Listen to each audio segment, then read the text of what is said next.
Tosin Abasi here. In this column, we're going to be talking about the song Isolated Incidents. This song is pretty cool because it's a tapping-based phrase, and it's a non-traditional approach to tapping. I'm basically keeping an ostinato or a metronome-like pattern with my right hand while doing virtually a bass line with the left hand. So I hope you dig it.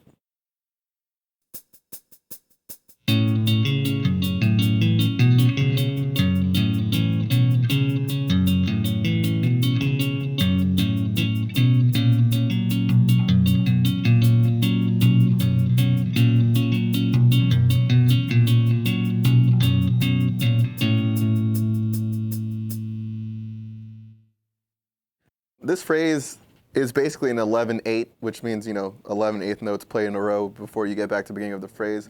You can count it a few different ways. You can count it 1, 2, 3, 4, 1, 2, 3, 1, 2, 3, 4, 1, 2, 3.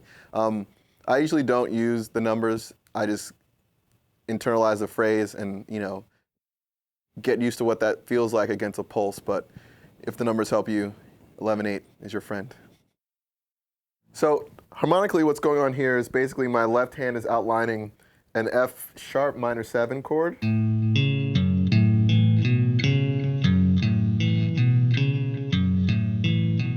Then I go down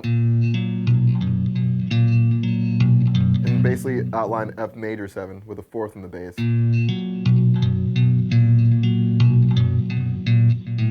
And on my right hand, I'm going to be tapping 8th notes at the 11th fret here on the D string. So together, I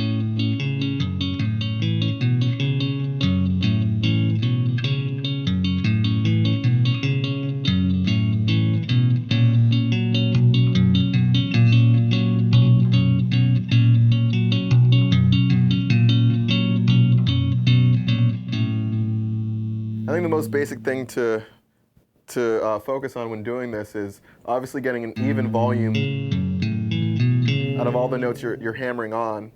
A good approach is to sustain one note into the other.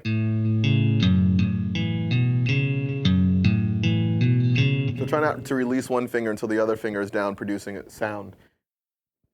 And then as far as coordination between the two hands is concerned, try to figure out when your fingers are hitting the fretboard at the same time and when they're alternating. The first two notes occur at the same time, and then that's going to occur in a space in between your 8th notes. So.